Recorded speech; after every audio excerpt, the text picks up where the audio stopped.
तो आज introductory class start करते हैं। आज का क्लास क्या क्या करेंगे हम लोग एक बार पूरा देख लेते हैं।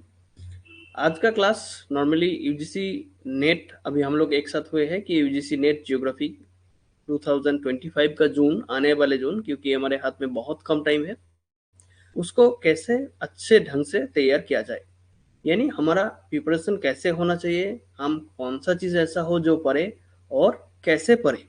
तो इस रिगार्डिंग आज का डिस्कशन, एक नॉर्मल इंट्रोडक्शन, उसके बाद कुछ और बेसिक क्वेश्चन, आगे जाके जियोग्राफी का जो फील्ड और ब्रांचेस है उसके रिगार्डिंग कुछ डिस्कशन, और उसके साथ साथ बुक्स वगैरह है कौन सा फॉलो करना है या फिर नोट्स कैसे फॉलो करना है उस रिगार्डिंग डिस्कशन कर लेते हैं। तो चलिए डिस्कशन स्टार्ट करते हैं। आप सभी को वेलकम हमारा यूजीसी नेट क्रैश कोर्स जो कि जून 2025 का होने वाले हैं। मेरा नाम जयंत घोष है, आपने शायद देखा होगा हमारा यूट्यूब चैनल में भी। मैं अभी पीएचडी कर रहा हूँ गुवाहाटी यूनिवर्सिटी से। अभी करंट स्टेटस मेरा एसआरएफ है, एक है जेआरएफ यूजीसी नेट के रिगार्डिंग, और ऊपर एक 2 साल जेआरएफ होता है और उसके आगे का 3 साल एसआरएफ होता है। इस रिगार्डिंग भी एक वीडियो यूट्यूब में आपको मिल जाएगा कि यूजीसी नेट का क्या क्या बेनिफिट है। उसमें हम लोगों ने बहुत अच्छे तरीके से कवर किया है कि नेट का क्या फैसिलिटीज है, जेआरएफ का क्या फैसिलिटीज है, एसआरएफ का क्या फैसिलिटीज है, और यूजीसी नेट सिर्फ उसी एग्जाम के ऊपर बेस करके और क्या क्या फेलोशिप आपको मिल सकता है। आप बाद में उसको चेक कर लीजिए, आपका तसल्ली के लिए ये कि यहाँ पे देखिए मेरा रिजल्ट है और यहाँ पे मेरा जेआरएफ का अवार्ड लेटर है। इसमें कुछ ब्लैंक दिख रहा है, इसमें मम्मी पापा का नाम था और इसमें मेरा होम एड्रेस है, तो मैंने इसको जानबूझ कर ब्लैंक रखा है। मैंने कुल मिला के 3 टाइम नेट दिया था, फर्स्ट सेम के बाद यानी सेकंड सेम से पहले, उसके बाद सेकंड सेम के बाद, नहीं सॉरी थोड़ा सा मिस्टेक कर दिया मैंने,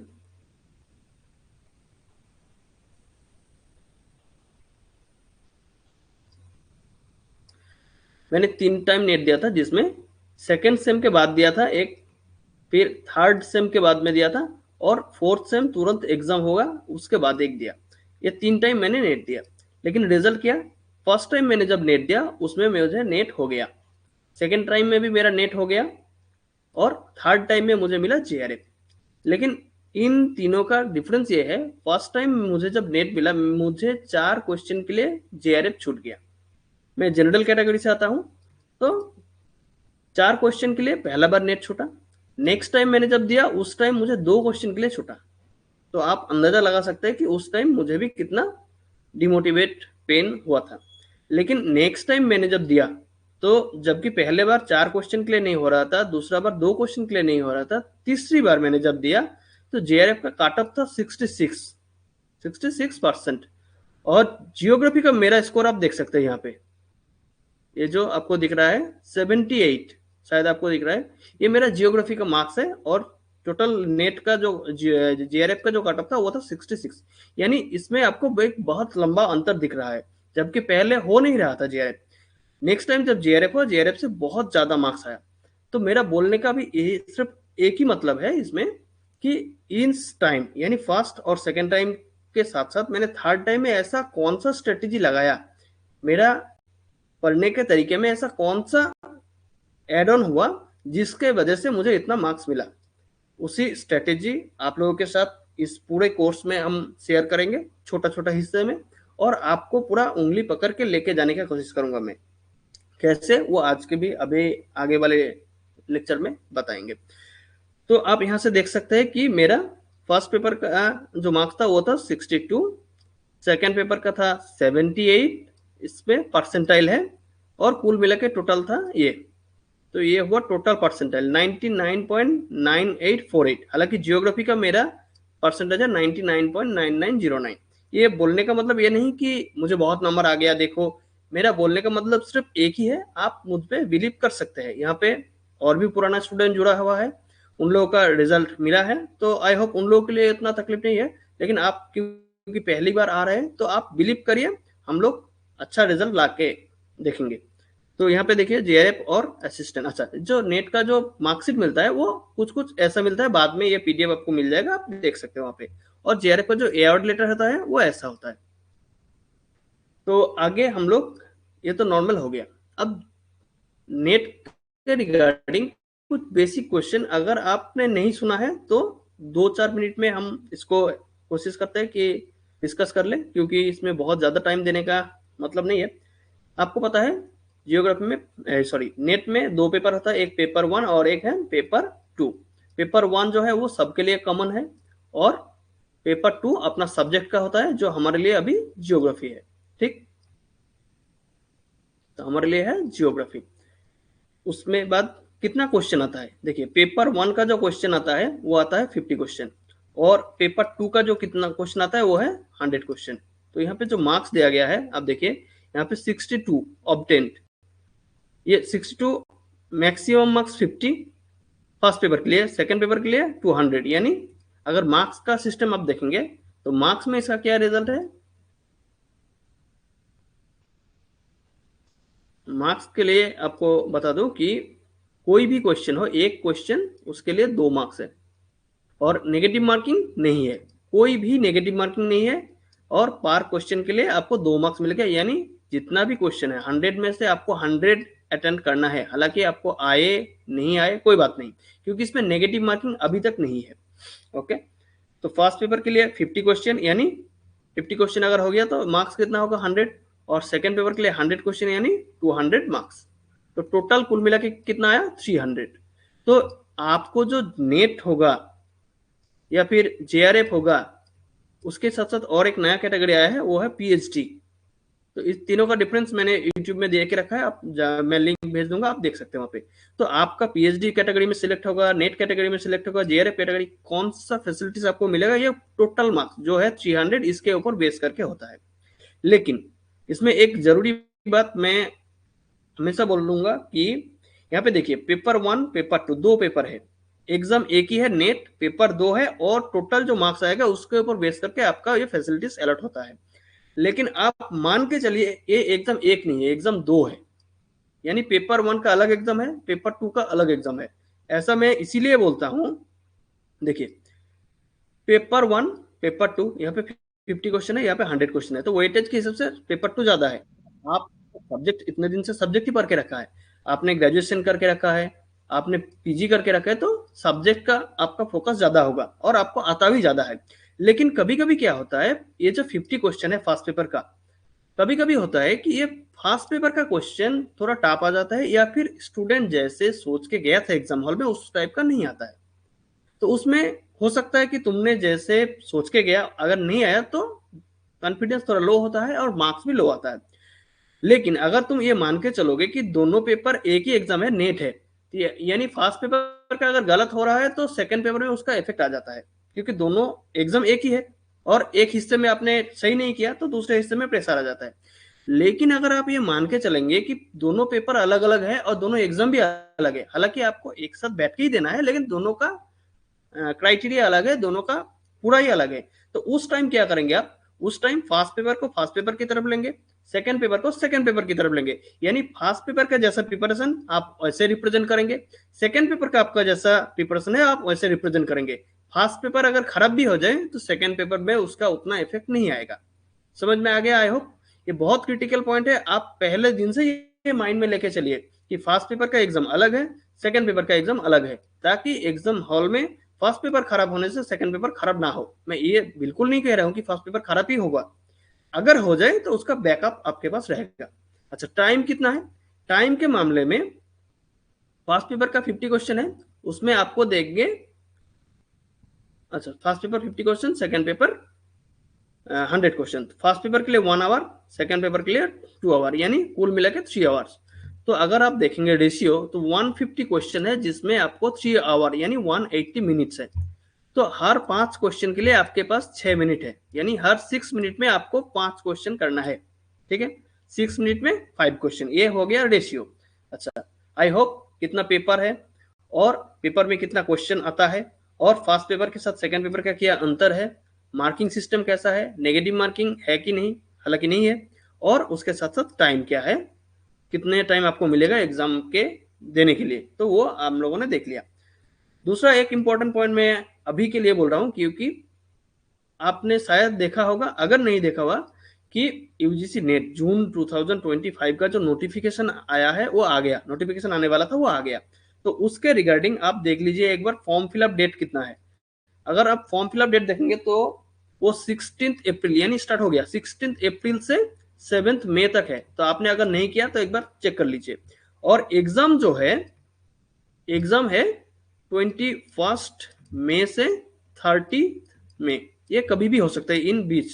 यानी अगर आप देखेंगे आज हो गया आपके पास 19 अप्रैल, 19 अप्रैल हमारा एग्जाम है, मान लेता हूं मैं 21 मई, यानी लगभग लगभग 60 डेज, 2 महीने के आसपास है हमारे हाथ में। और मैंने आपको एक प्लानर भेजा है, आपने शायद देखा होगा, उसमें 60 डेज का ही प्लानिंग बना के है। हमारा कुछ इशू के वजह से ये बहुत पहले आने वाला था कोर्स, शायद 2 हफ्ता पहले आ नहीं पाया, वो अलग बात है। लेकिन मैं कोशिश करूंगा पूरा कि जितना मैंने प्लानिंग बनाया है और जो जो इम्पोर्टेंट है उसमें कोई भी कॉम्प्रोमाइज नहीं होना चाहिए। तो आपको भी ये रिक्वेस्ट करेंगे कि बहुत जल्दी पढ़ना है, आपको भी थोड़ा सीरियस होकर पढ़ना है, क्योंकि सिर्फ एग्जाम देना एनफ नहीं है। अभी जो लोग मेरा पुराने बैच से है उन लोगों को पता है ये यहाँ पे 3 कैटेगरी है ना, पीएचडी, नेट, जेआरएफ। जो लोग एकदम नया है तो उन लोगों को लगता है कि कोई भी एक कैटेगरी में मेरा सिलेक्ट हो जाए तो अच्छा हो जाएगा।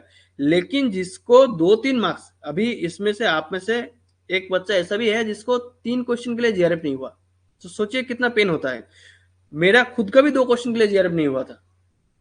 तो ये जो नेट है, नेट से आपको जेआरएफ की तरफ शिफ्ट होना है। आपको पीएचडी और नेट के बारे में नहीं सोचना है, जेआरएफ के बारे में सोचना है। और अगर आप जेआरएफ के बारे में सोचेंगे तो आप कोई भी कॉम्प्रोमाइज नहीं कर सकते, आपको उतना ही सीरियस होके काम करना होगा। और मैं कोशिश करूंगा पूरा मेरी तरफ से 100% देने के लिए, उसके बाद आपके तरफ से भी 100% आना चाहिए। ओके, अच्छा, अभी हम लोग देख लेते हैं सिलेबस। शायद आपने देखा होगा, अगर नहीं देखा होगा तो एक बार क्विक रिकैप देख लेते हैं। और इसका जो नोट्स है अभी हम लोगों के पास इसी चैनल में, आपका अगर ऐप में जाएंगे तो उसमें नोट्स का एक सेगमेंट है, उसमें आपको नोट्स मिल जाएगा। मैं डेली का नोट्स वहां पे अपडेट करता रहूंगा। तो एक बार देख लेते हैं सिलेबस फर्स्ट पेपर और सेकंड पेपर के लिए। और फर्स्ट पेपर क्योंकि मैं कवर नहीं कर रहा हूँ, लेकिन फिर भी मेरा एक सपोर्टिंग हैंड तो रहेगा, मैं कितना कर पाऊंगा मैं उसके रिगार्डिंग डिस्कस कर रहा हूँ। और सेकंड पेपर मैंने कैसे कवर कर रहा हूँ उसके रिगार्डिंग अभी देख लेते हैं। तो आई होप यहाँ तक आपको समझ में आया है। और अगर कुछ इशू है तो एक बार मुझे बोलिए, क्योंकि मैं जब पढ़ा रहा हूँ, ये जो पीपीटी आपको दिख रहा है, मैं अगर पीपीटी में चेक कर रहा हूँ तो आपका ये जो कमेंट है मुझे दिख नहीं रहा है। तो पीपीटी, अभी पीपीटी को साइड में रख के मैं कमेंट देखने के लिए आया हूँ। अभी तक अगर समझ में आया है एक बार one, yes Anjali, tell me. Anjali, अच्छा, जो लोग नया है, ये जो हैंड रेज का इशू अभी साइन आया था, ये एक्चुअली हैंड रेज अगर आप करेंगे और मैं उसके बाद अगर अलाउ करूंगा तो आप बोल सकते हैं। तो अगर आप अभी कुछ बोलेंगे तो वो हम सुन सकेंगे। और अगर ऐसा नहीं है तो आप चैट में भी बोल सकते हैं। चैट में एक बार कंप्लीट कीजिए कि अभी तक हम लोगों ने जैसा डिस्कस किया है वो ठीक समझ में आया क्या। मैं स्पीड ऐसी इसीलिए भी जा रहा हूँ क्योंकि बहुत सारा पढ़ना है, लेकिन स्पीड के कारण मैं ये कॉम्प्रोमाइज नहीं करूंगा कि पढ़ने में कहीं दिक्कत हो जाए। तो अगर कहीं जगह छूट गया तो मैं दोबारा कोशिश करूंगा। और अगर अभी तक समझ में आ गया तो एक बार चैट में लिखिए।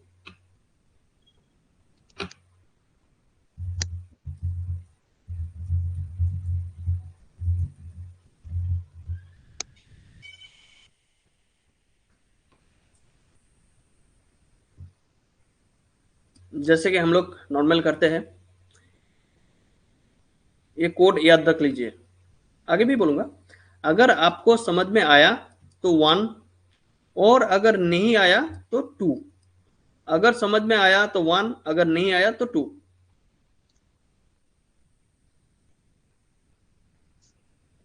Okay, thank you for your confirmation. अभी मैं पीडीएफ में जा रहा हूँ, अभी तक पीपीटी शेयर कर रहा था, तो उसके बाद फिर से डिस्कस करेंगे। ओके ओके,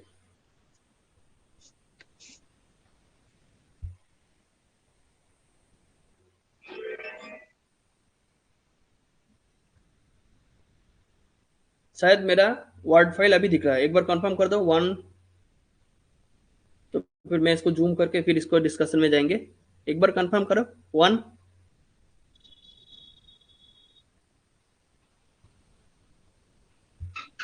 क्या मेरा वर्ड फाइल आपको दिख रहा है? ओके, ठीक है, मैं अभी चलता हूँ बहुत क्विक रिकैप के लिए। देखिए,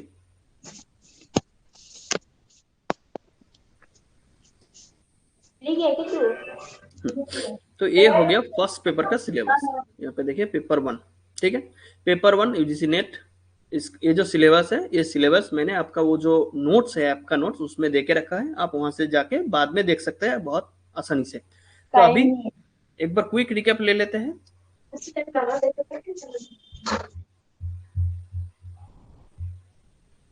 तो अच्छा,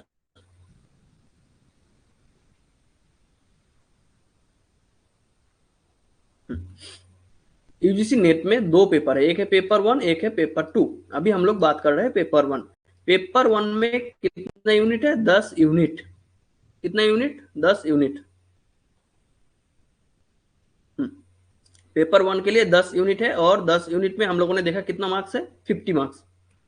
तो यूनिट है 10 और मार्क्स है 50, यानी हाइपोथेटिकली और थियोरिटिकली कितना होना चाहिए? आइडियली हर यूनिट से 5 क्वेश्चन, यानी 5 क्वेश्चन पर यूनिट। लेकिन एक जरूरी सूचना कि 5 क्वेश्चन पर यूनिट नहीं आता है, किसी में ज्यादा आता है, किसी में कम आता है। तो ऐसा ना करिए कि किसी पर्टिकुलर चीज को आपने छोड़ दिया या पूरा ही छोड़ दिया कि मुझे नहीं देखना है। इसमें एक छोटा सा सजेशन है, मान लेते हैं 5 क्वेश्चन में 5 क्वेश्चन नहीं आता है, किसी में ज्यादा आता है, किसी में कम आता है। कहीं कहीं ऐसा भी होता है कि मान लीजिए रीजनिंग का क्वेश्चन है, लेकिन उसका जो थीम है वो हायर एजुकेशन के ऊपर बेस करके दे दिया, टीचिंग के ऊपर बेस करके दे दिया, या फिर रिसर्च के ऊपर बेस करके दे दिया। तो आप वो उसको एज ए स्ट्रक्चर आप रीजनिंग का पार्ट मान सकते हैं, लेकिन एज ए कंटेंट आप उसको बाकी दूसरे यानी रिसर्च के पार्ट मान सकते हैं, फिर टीचिंग एजुकेशन का भी मान सकते हैं। तो उस रिगार्डिंग कंफ्यूजन होता है। यहाँ पे जो बात बोलना है, मान लीजिए अब मैं पकड़ लेता हूँ कि हाइपोथेटिकली पहले बोला कि 5 क्वेश्चन नहीं है, अगर 5 क्वेश्चन है तो मान लेते 1 2 3 4 5। इसमें ज्यादातर मेरा अभी तक जो एक्सपीरियंस है इसमें क्या होता है? अच्छा, 5। ज्यादातर क्या होता है, 1 2 क्वेश्चन हर एक यूनिट से बहुत आसान आता है। 3 और 4 जो क्वेश्चन है ये थोड़ा मीडियम रेंज का आता है।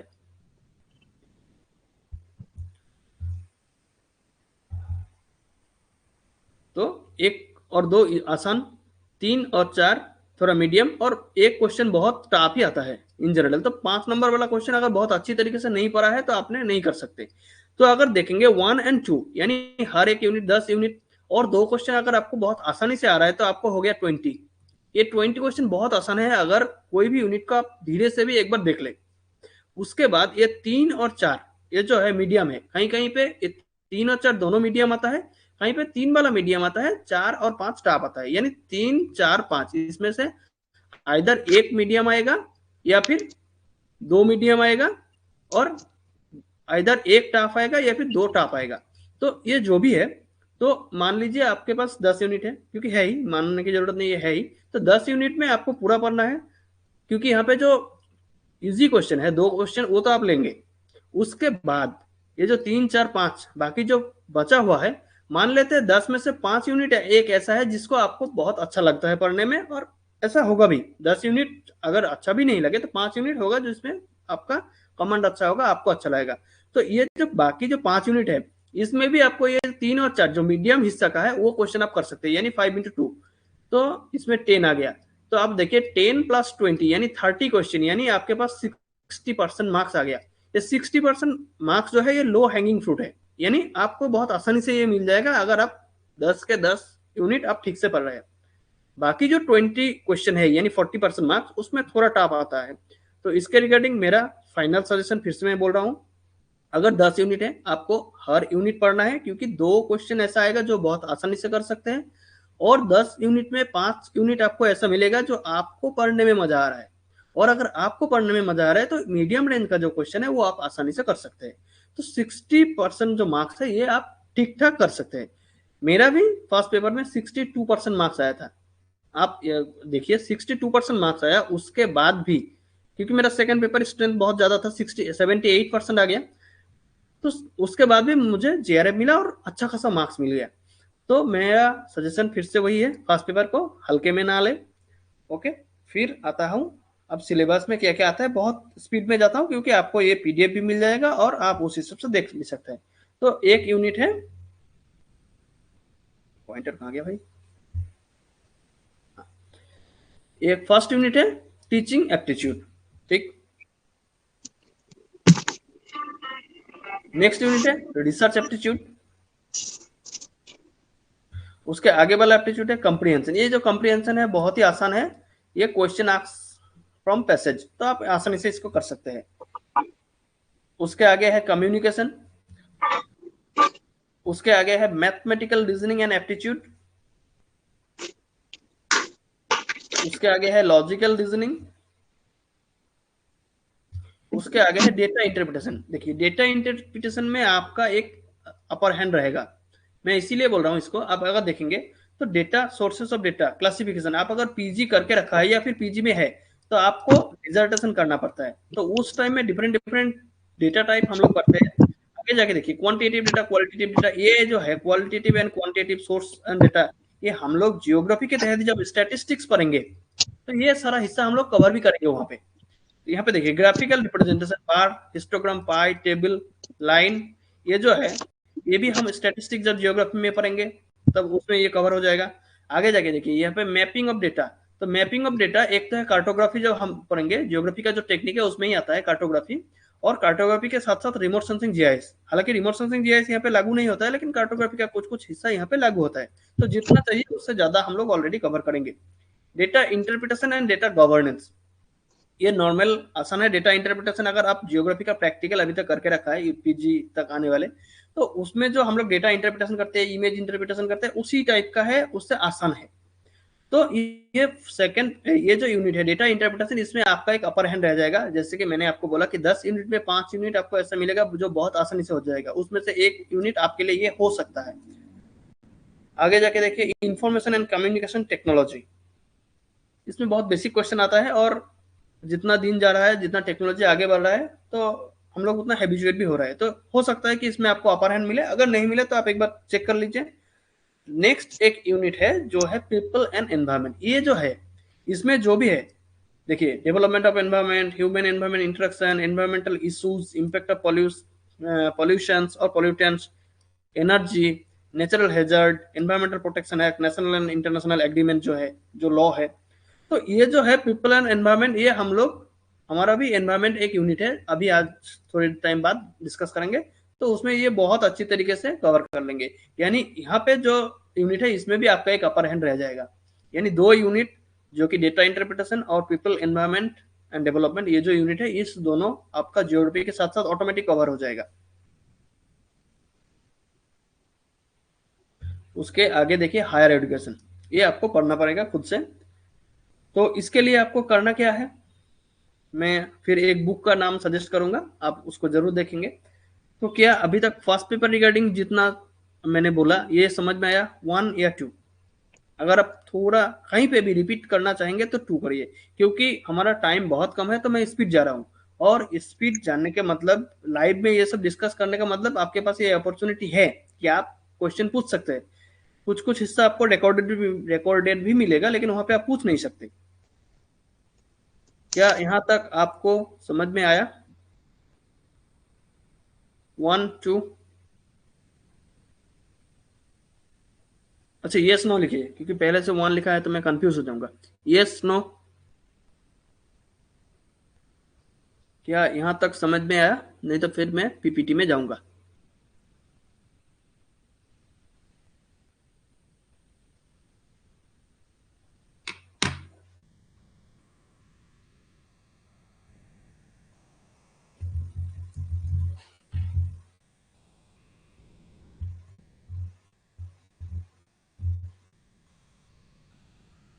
ओके, ठीक है,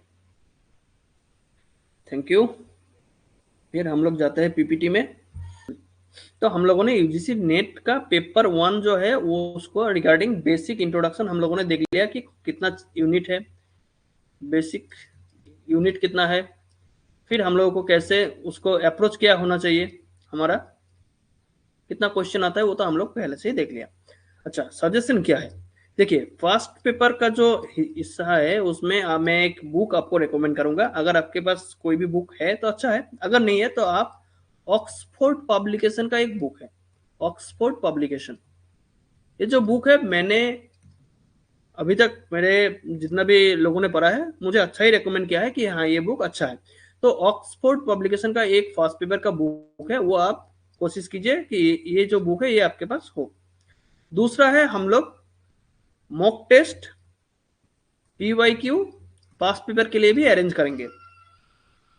पास्ट पेपर के लिए मॉक टेस्ट और पीवाईक्यू हम लोग अरेंज करेंगे, जो कि आगे जाके मैं आपको जो मॉक टेस्ट और पीवाईक्यू वाला हिस्सा हम लोग डिस्कस करेंगे तब आपको बोलेंगे कि कैसे वो जाएगा। लेकिन ऑक्सफोर्ड पब्लिकेशन का एक बुक आपके पास होना चाहिए। अगर दूसरा कोई अच्छा बुक है आपके पास तो खरीदने की जरूरत नहीं है। मेरा बोलने का मतलब ऑक्सफोर्ड पब्लिकेशन एक स्टैंडर्ड बुक है। उसके साथ साथ हम लोग मॉक टेस्ट डेली और पीवाईक्यू भी देखेंगे, और उसके साथ साथ वीकली भी एक टेस्ट देखेंगे जो कि यूजीसी नेट के हिसाब से आता है। तो अभी हम लोग देख रहे हैं कि पेपर 2 का सिलेबस कैसा है, और साथ ही साथ हम लोग देखेंगे कि ये जो सिलेबस है इस रिगार्डिंग हम लोग इसको कैसे कवर करेंगे, क्योंकि मेरा जो कोर्स है उसका मेन ऑब्जेक्टिव पेपर 2 को लेके ही है। तो पेपर 2 का सिलेबस क्या है, ये सिलेबस भी मैंने ऐप में डाल के रखा है, आप वहां से डाउनलोड कर सकते हैं, और इसको कैसे कवर करेंगे उस रिगार्डिंग डिस्कस करते हैं। तो फिर मैं इसको स्टॉप करता हूं और चला जाता हूं पीडीएफ में।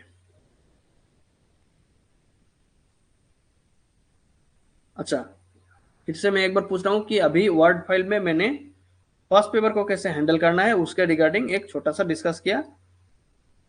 अगर आपको समझ में आया, वन यस जो भी मन से है एक बार कंफर्म कर दीजिए कि फर्स्ट पेपर के लिए लास्ट में कौन सा बुक फॉलो करना है, और हम लोग कैसे इस कोर्स के तहत हम लोग क्या क्या देखेंगे उस रिगार्डिंग मैंने जो डिस्कस किया, क्या वो पूरा क्लियर आया समझ में? तो फिर हम लोग सेकंड पेपर के लिए जाएंगे।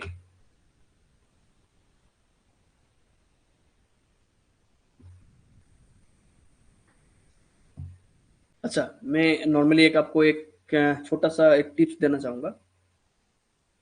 आप जब पढ़ रहे हैं, पढ़ने का एक तरीका है पोमोडोरो टेक्निक। ठीक है, अच्छा मैं लिख देता हूँ, आप शायद वो समझ में आ जाएगा अच्छे से।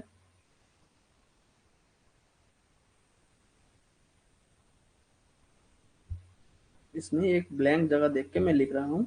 अच्छा, नीचे वाले हिस्से में मैं लिख रहा हूँ, हाँ ओके।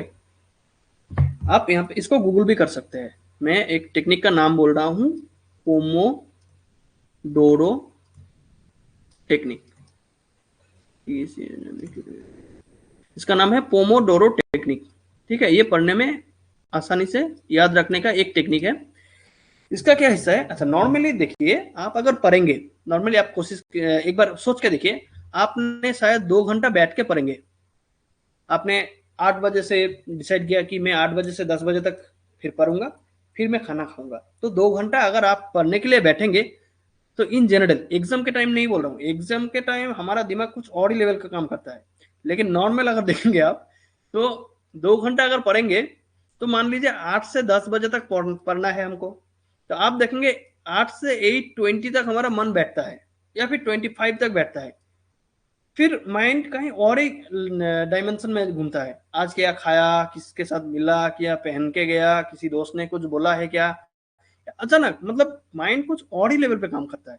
तो ये गया गया गया, अचानक आपको 9:30 पे याद आएगा, अरे मेरा 2 घंटा पढ़ने वाला था, 1 घंटा तो मेरा चला गया, क्योंकि 8:25 से 9:30 हो गया।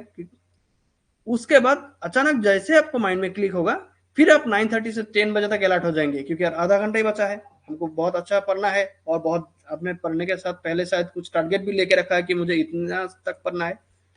तो आपका जो पेशेंस लेवल होता है वो पहला 25 मिनट तक रहता है, और नेक्स्ट 30 20 to 25 मिनट तक रहता है, और बीच में जो 1 घंटा रहता है वो गायब हो जाता है।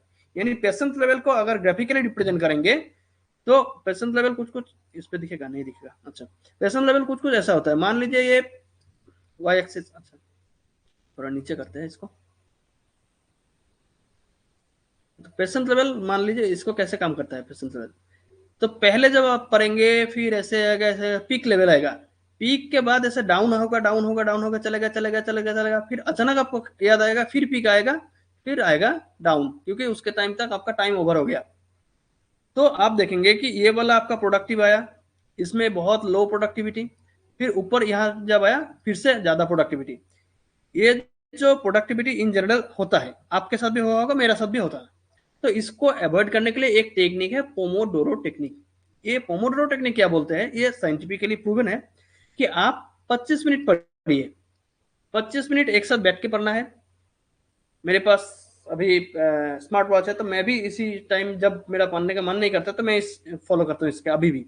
तो आप 25 मिनट पढ़ेंगे, फिर आप 5 मिनट का एक रेस्ट ले लेंगे, 5 मिनट्स एक रेस्ट पीरियड।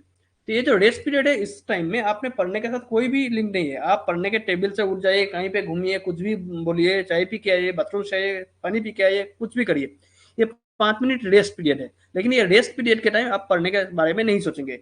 और ये जो 25 मिनट्स आप पढ़ने के टाइम दिया है, इस टाइम में आप दूसरे के बारे में नहीं सोचेंगे। तो ये हो गया एक स्लॉट, यानी 25 मिनट पढ़ा, 5 मिनट रेस्ट ले लिया, फिर आगे फिर से हम लोग 25 मिनट पढ़ेंगे और फिर 5 मिनट रेस्ट लेंगे, हो गया दूसरा स्लॉट। फिर एक बार 25 मिनट पढ़ेंगे, ये तो 2 3 हो गया। ये 3 या फिर 4, आपको जैसे मन चाहे 3 और 4 पढ़ लिया, फिर आप उठ जाइए, अभी आधा घंटा हो 1 घंटे के लिए आप उठ जाइए, आप दूसरा काम कीजिए, फिर आइए। क्योंकि हमारा माइंड एक टाइप का काम करते हुए थकता है। अगर आप बहुत लंबा तक पढ़ते हैं तो पढ़ने में थक रहा है, वो खेलने में नहीं थकेगा, वो कुछ और फिजिकल मूवमेंट के लिए वो नहीं थकेगा। अगर आप 1.5 घंटा 2 घंटा फिजिकल मूवमेंट कर रहे हैं तो उस टाइम बैठ के भी आप पढ़ सकते हैं, क्योंकि माइंड जिस काम को कर रहा है उसके रिगार्डिंग बोरिंग होता है, बाकी दूसरे काम में माइंड बोरिंग नहीं होता है। तो मेरा बोलने का अच्छा, इसमें पहला हिस्सा यही है कि 3 और 4, ये जो मैंने बोला स्लॉट 1 स्लॉट 2 स्लॉट 3, ये 3 या 4 आप फॉलो कीजिए। अगर आपका पेशेंस लेवल धीरे धीरे बढ़ जाए तो आप 2 चीज कर सकते हैं, ये 4 से इसको 5 कर सकते हैं, या फिर 25 की जगह आप 30 मिनट 35 मिनट ऐसे धीरे धीरे बढ़ा सकते हैं कि 30 मिनट पढ़ लिया, फिर 5 मिनट गैप ले लिया, कुछ दिन बाद 35 मिनट पढ़ लिया, फिर 5 मिनट गैप ले लिया।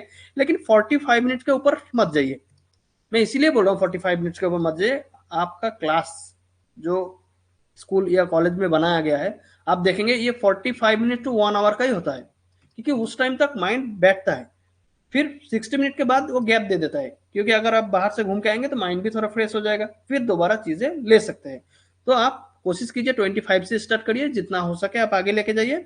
और अगर 25 से ज्यादा आपको पढ़ने का मन नहीं कर रहा है तो आप 3 स्लॉट की जगह 4 स्लॉट 5 स्लॉट आगे जाके 6 स्लॉट, जितना भी हो सके आप धीरे धीरे बढ़ाइए। लेकिन ये टेक्निक बहुत इंप्रूव है, क्योंकि यहाँ पे देखिए ये 8 से 8:20 तक आपको पढ़ने का मन था, क्योंकि वो 25 मिनट मन बैठता है।